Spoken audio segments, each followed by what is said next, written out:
लेकिन राज और दिव्या दोनों नव विवाहित जोड़े इस स्टेशन पर उतरते हैं और न केवल सिर्फ उतरते हैं बल्कि देर रात इस स्टेशन पर रुकने की खौफनाक गलती को भी अंजाम दे देते हैं।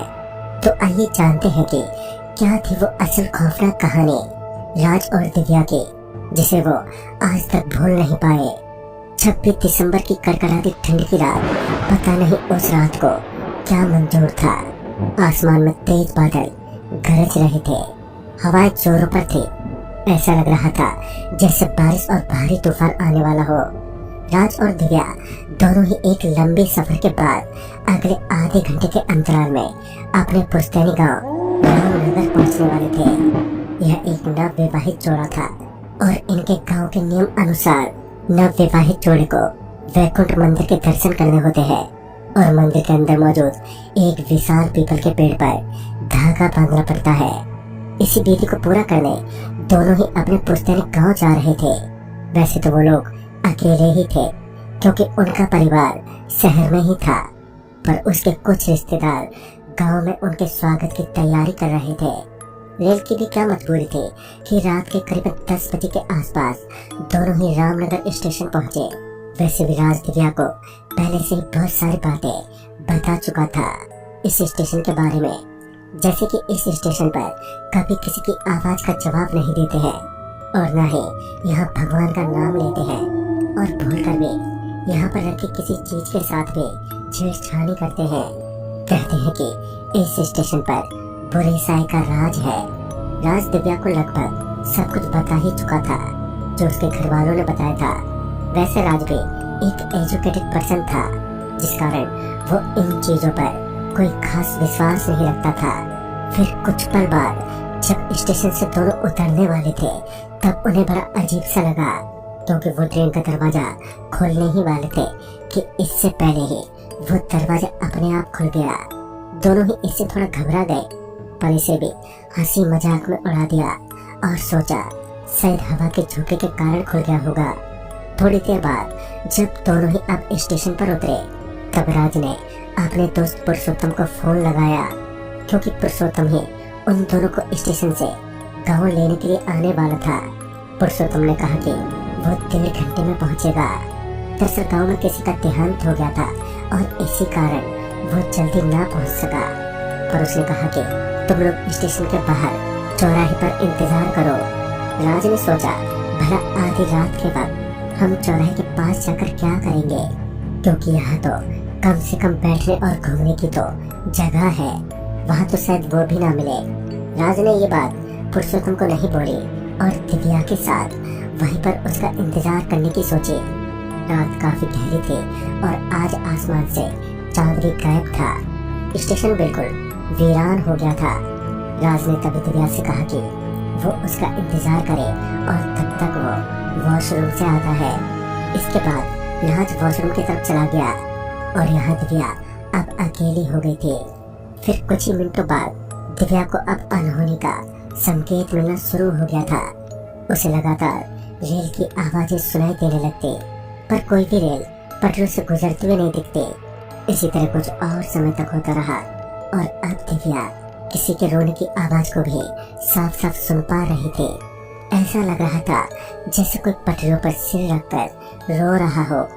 ये आवाज काफी समय से आ रही थी और अब यही आवाज दिव्या को परेशान भी करने लगी थी। एक बार अपना वहम मिटाने के लिए दिव्या ने पटरियों की तरफ देखने का सोचा और इसके तुरंत बाद ही दिव्या बेंच से उठी और पटरियों की तरफ देखने गई। उसने जैसे ही पटरी की तरफ अपनी नजरें घुमाई कि उसका तो पूरा बदन बुरी तरह से कांप गया। उसने देखा कि एक कुबड़ी लड़की पटरी से बिल्कुल चिपके हुए रो रही है, लेकिन जब दिव्या ने उसे देखा तो शायद वो कुबड़ी लड़की ने भी दिव्या को देख लिया था, इसलिए इसके बाद वो पटरी को छोड़कर अब प्लेटफार्म पर चलने लगी। दिव्या उसे देखकर बहुत ही ज्यादा डर गई। वो कुबड़ी लड़की अब धीरे धीरे दिव्या के करीब आ रही थी, लेकिन डर के मारे उसी वक्त दिव्या की एक खौफनाक चीख निकल गई। उसकी चीख सुनकर राज दौड़ता हुआ बाहर आ गया और दिव्या के पास पहुंचकर उसे शांत करने लगा। राज ने पूछा कि क्या हुआ, तो इस पर उसने उस कुबड़ी लड़की के बारे में दिव्या ने राज को बताया। तभी राज ने कहा, क्या दिव्या तुम भी, मैंने सिर्फ टाइम पास में वो भूतिया बातें तुम्हें बताई थी, तुमने उसे सच मान लिया। असल में ये सब थोड़ी होते हैं, जो तुमने देखा वो सिर्फ और सिर्फ तुम्हारा बहन था। दिव्या बहुत ही ज्यादा डर गई थी और लगातार राज को यहाँ से चलने को कह रही थी, लेकिन राज भी भला क्या करता, क्योंकि बाहर वैसे भी बारिश और इतनी ठंड जो थी। उस वक्त एकमात्र वो स्टेशन ही सहारा था उन दोनों का। इसके बाद दिव्या किसी तरह सहम कर राज का कस के हाथ पकड़कर वहीं बेंच पर बैठ गए। इसके बाद दोनों ही उसी बेंच पर बैठे रहे। लेकिन अब थोड़ी देर पहले जिस चीज का सामना दिव्या ने किया था, अब उसी चीज का सामना राज भी करने वाला था। दोनों बेंच पर बैठे ही थे कि तभी स्मोकिंग की दुर्गंध आने लगी। राज को ये समझ नहीं आया कि भला इस वीरान से स्टेशन पर इतनी देर रात कौन सिगरेट पी सकता है, क्योंकि उन दोनों के अलावा वहां पर कोई मौजूद ही नहीं था। कुछ देर बाद राज को एक और झटका लगा जब उसकी नजर सामने वाले पिलर पर पड़ी। दरअसल उस पिलर से ठीक सट के किसी का पैर था। उन पैरों को देखकर तो यही लग रहा था जैसे वहां पर कोई खड़ा हो। राज समझ गया कि हो ना हो वो सिगरेट पीने वाला ही खड़ा है। वो भी दिव्या की तरह अपना वहम मिटाने के लिए उस पिलर के नजदीक गया। जब राज उसके नजदीक गया तो उसकी भी रूह कांप गई, यह देख कर कि वहाँ कोई शख्स तो मौजूद ही नहीं है, पर हाँ वो पाँव मौजूद था। लेकिन ये कैसे हो सकता था? उसने ठीक से देखा तो पता चला कि वो किसी का कटा हुआ पाँव था। उसने ये बात दिव्या को बताना ठीक नहीं समझा, वरना वो और भी डर जाती। वो भी चुपचाप बेंच पर आकर बैठ गया और पुरुषोत्तम का इंतजार करने लगा। फिर कुछ देर बाद दोनों को किसी के चलने की आवाजें सुनाई पड़ी। जब राज उठकर खड़ा हुआ और थोड़ा आगे आकर देखा तो पाया कि पुरुषोत्तम आ चुका है। वो सामने की तरफ खड़ा था और इसके बाद राज दौड़ता हुआ पुरुषोत्तम के पास गया और उससे गले लग गया। आखिर इतने सालों बाद जो वो दोनों मिले थे, पर पुरुषोत्तम चुपचाप खड़ा ही रहा। ना तो उसने राज से मिलने की खुशी व्यक्त की और न ही कुछ और। वो बस एक टक से खड़ा हुआ था। इसके बाद राज ने उसे फौरन सामान लेकर आने को कहा और इसके बाद राज और दिव्या दोनों ही स्टेशन से बाहर निकलने लगे। अभी राज और दिव्या स्टेशन से बाहर निकलकर आ ही थे कि उन्होंने देखा कि सामने पुरुषोत्तम गाड़ी में बैठा उनका इंतजार कर रहा है।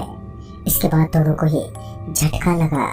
दोनों ये सोचने लगे कि इतने सामान को लेकर वो भी इतनी जल्दी वो कैसे गाड़ी में आ गया, और अगर आया तो उन्हें क्यों नहीं आता दिखा। ये वाकई में बेहद अजीब था। लेकिन इसके बाद दोनों ही गाड़ी में बैठ गए। पुरुषोत्तम ने ड्राइविंग शुरू की।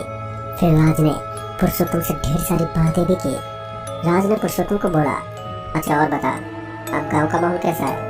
क्या गांव में आज भी भूत प्रेत के किस्से सुनने को मिलते हैं?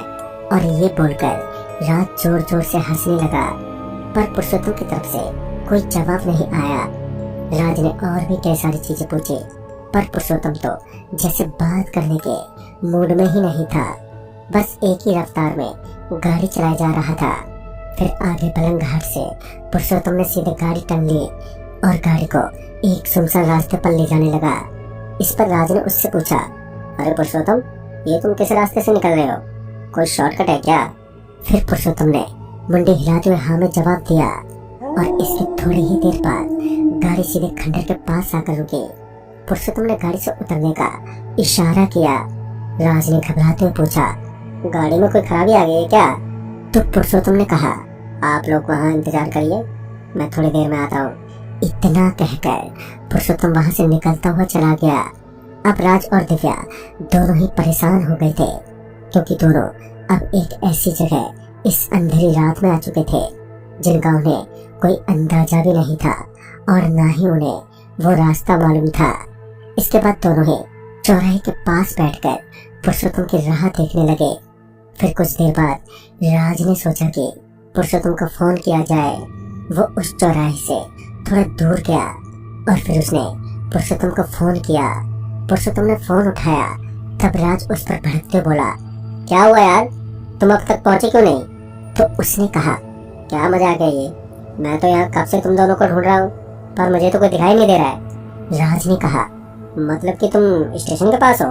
तो उसने कहा, हाँ वहीं तो रुकने को कहा था मैंने तुम्हें, जब तक मैं ना आ जाऊं।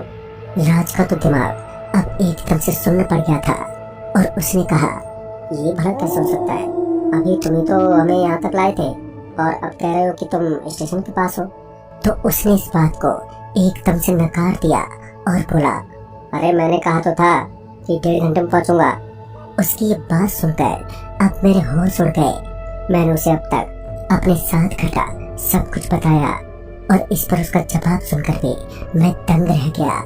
उसने बताया, दरअसल स्टेशन पर भटकते साव में से किसी ने उसका रूप लेकर राज को भटकाते हुए यहाँ पर ले आया और यहाँ पर वो दोनों को तबाह करके रख सकता है।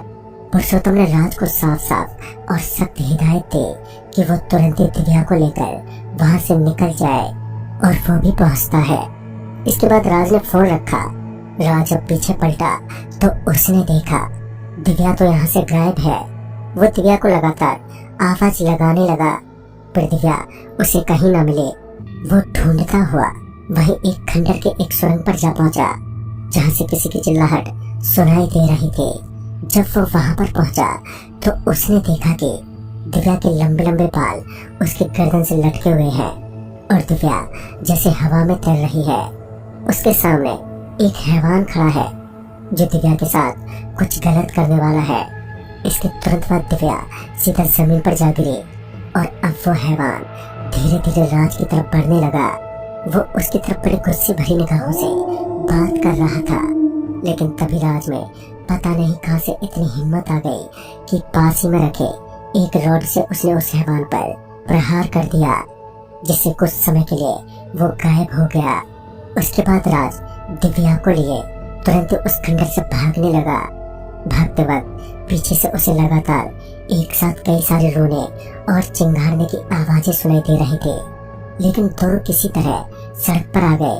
उन दोनों ने जिंदगी में पहली बार इतना खौफनाक नजारा देखा था। उन्होंने देखा कि अब खंडर से कुछ साइड बढ़ते हुए उनकी तरफ आ रहे हैं। हवाएं और बारिश दोनों काफी तेज थे। वो भटकते रो बड़ी रफ्तार से उनकी तरफ बढ़ रहे थे। तभी पीछे से हॉर्न की आवाज सुनाई पड़ी तो उन्होंने देखा पुरुषोत्तम गाड़ी ले आया और उसके बाद दोनों तुरंत ही गाड़ी में बैठ गए। पुरुषोत्तम ने गाड़ी को पूरे रफ्तार में भगाया। वो साया और प्रेत काफी दूर दूर तक उनका पीछा करते रहे। अगर गलती से भी गाड़ी खराब हो जाती तो वो तीनों आज मौत के किनारे हो जाते, लेकिन किस्मत की मेहरबानी के कारण सब बाल बाल बच गए। उसके बाद वो लोग अपने गांव पहुंचे और फिर सबने किसी तरह उन दोनों को संभाला। उनका शुद्धिकरण भी हुआ और ये घटना वाकई उनके लिए बेहद खौफनाक थी। दरअसल उस स्टेशन की सच्चाई यही है कि वहाँ